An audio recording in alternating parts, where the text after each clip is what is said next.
everyone, welcome to another beautiful Friday with your girl Bola Tito Fatoki at Sped Everyday.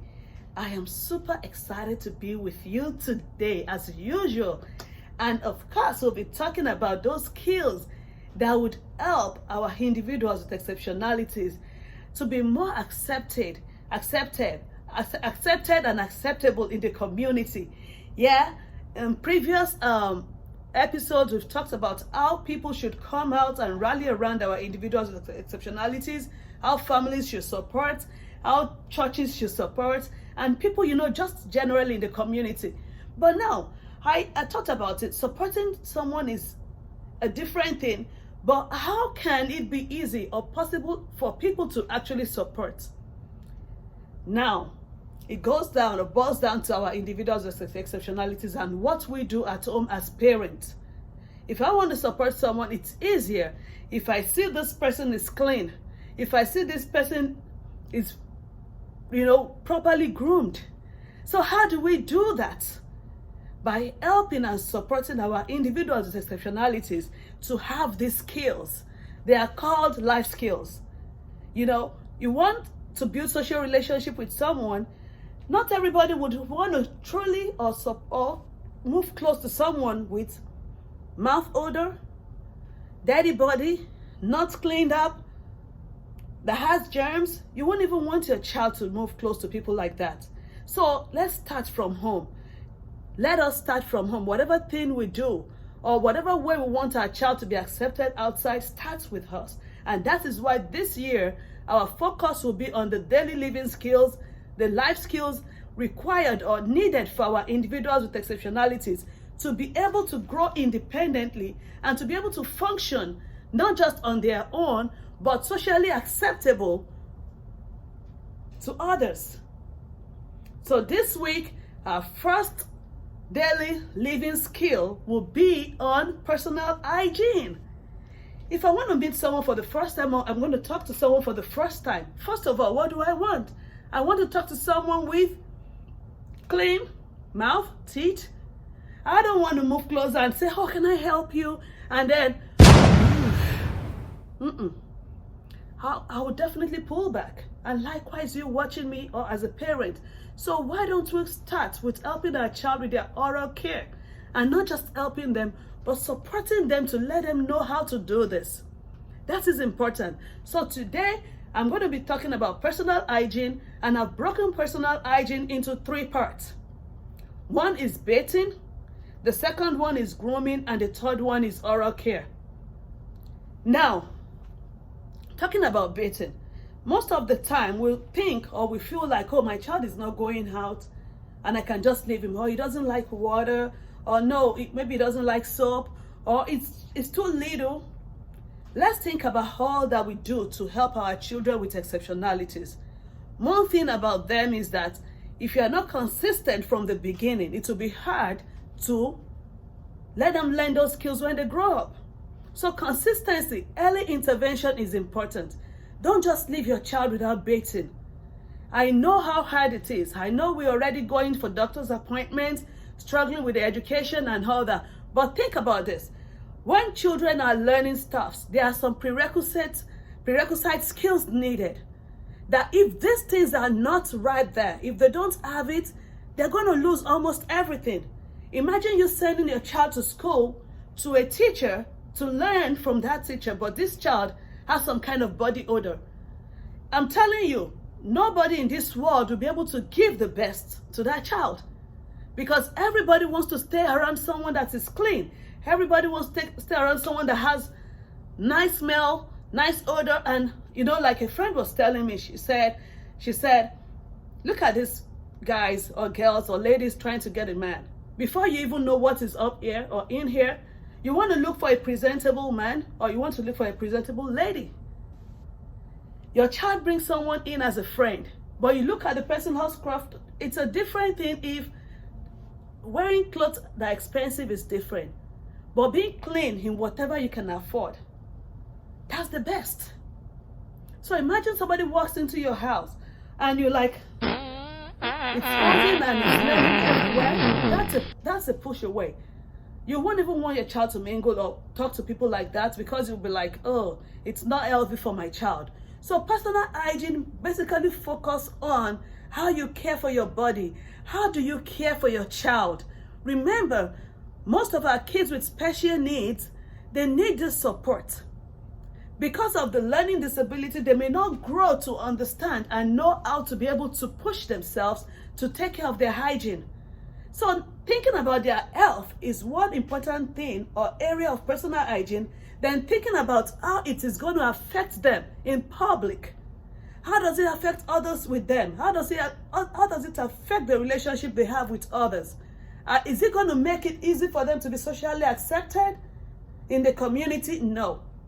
So today I come with you to say, bathing is important, grooming is important, and oral care is important. And how do we teach it? I get it. I have kids around that they don't even like brushing their mouth. They don't want to feel that water.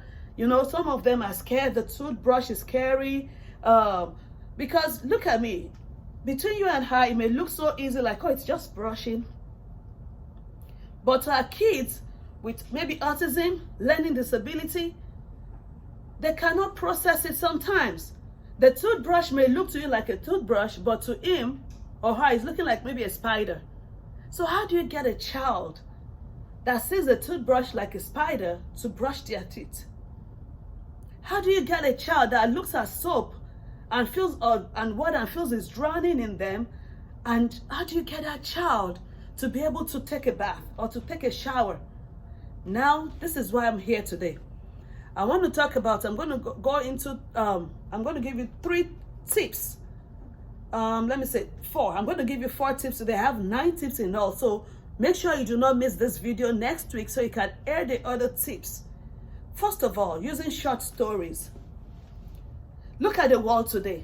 Everybody's stories, technology stories. Our kids have their best cartoon. They have their superheroes. They have those that they want to relate with. This is the cartoon I want to watch. So this is the time for us to use what our child likes to get what is better or will make them better in future. So your child likes Spider-Man. Their makeup stories, online their stories on Google. I'm going to be providing some stories or some short stories that you can uniquely or specially design to instruct your child to build their personal hygiene. In stories like this, look at Spider-Man. You can make brushing Spider-Man's teeth what makes him the superhero. Oh, Spider-Man brushed his teeth, and he brushed his teeth, put the toothpaste on his toothbrush, then put it in his mouth, and once he did that, he became even more strong. Just imagine a child that has seen Spider-Man as his hero, or has seen Spider-Man as his buddy, doing that or reading that story with him, and then tomorrow he wants to be like Spider-Man. Because our kids with special needs do not have the physical or mental ability to be able to do this chore themselves, it is important we give it what it takes. You know, also, I talked about short stories now. Using the story. There are a lot of storybooks too that I'll be providing. There are a lot of storybooks there on internet. Go to Google and just put short stories for toothbrushing. Get in those stories and then make sure you can switch names, switch the characters to those characters that your child likes. Another tip I like using is video modeling. Look at them. They want to watch cartoon. Is that what you want to watch? You love to watch Barney. You love to watch Sophia the First. Then let's look for videos that would fit into that skill that we want this child to learn. Is it bathing? Is it grooming? Is it the toothbrushing? We can use videos like that, and we can also make videos for ourselves to be able to use to help our child. We do short videos that spend every day specifically for your child. This is a video where you will see an adult modeling what they want the child to do. This is the way I brush my teeth, and brush my teeth. This is the way I brush my teeth early in the morning. Those are songs that we can teach our kids.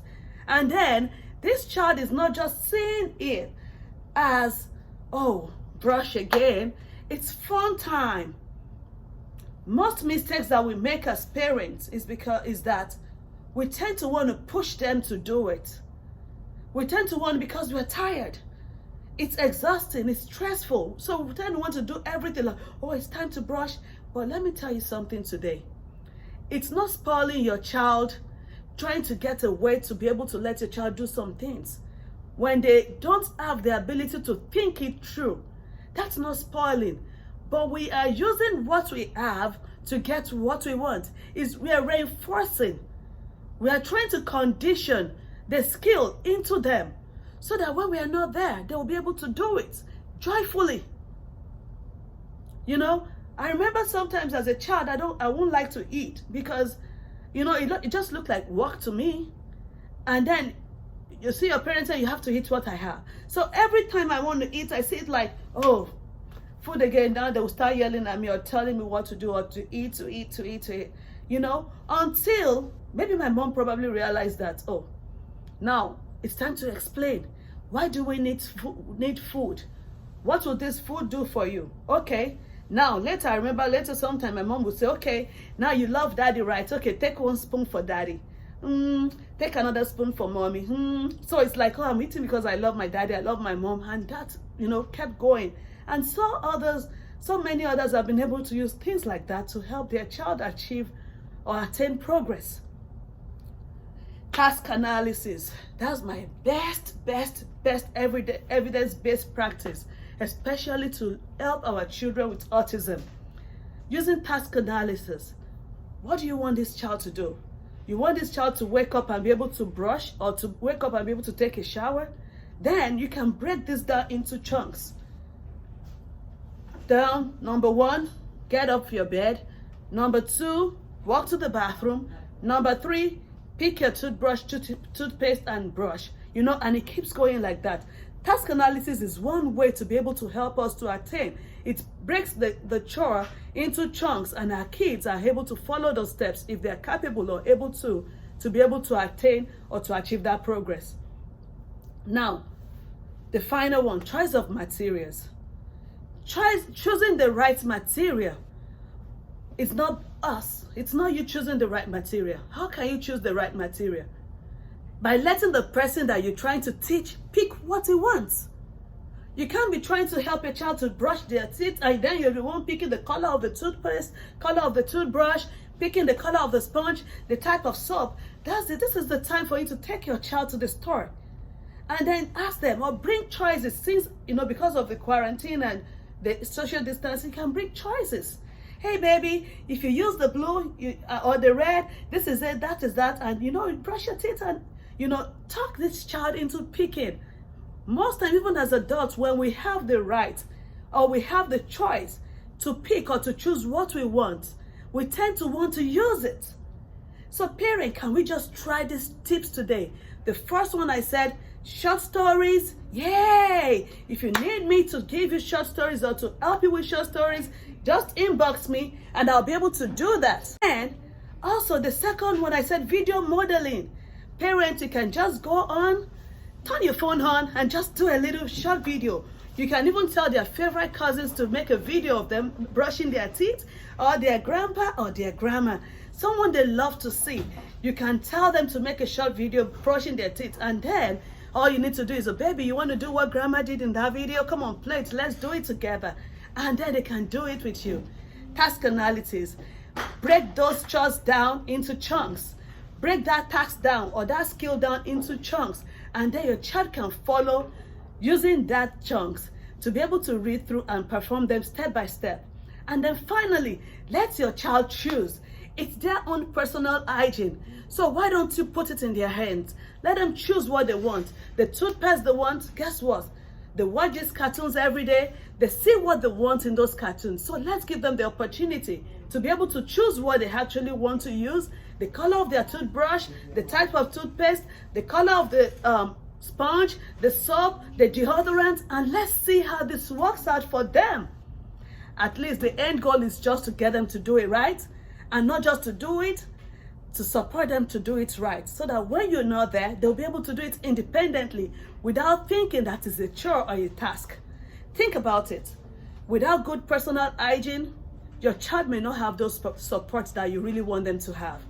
Without good personal hygiene, it may be difficult for your child to live with someone. It may be difficult for your child to have a good tutor, someone that wants to move close to them and help them. So let us help them now so that it can be easy in future. I want to tell you, next week we're going to be talking more on personal hygiene and those tips, other tips. I have 5 more other tips that you can use to help your child attain such a significant and great personal hygiene. Remember, personal hygiene is not just for our kids, but it helps them to preserve their health, to avoid germs, and also to be socially acceptable to the community. Thanks again for watching me today. I hope, and I'm sure I'm going to see you next week. Please don't forget to share this video and also subscribe to my YouTube channel. It's your girl, Bolatito Fatoki, Spared Every Day. Thanks for the support and see you next week.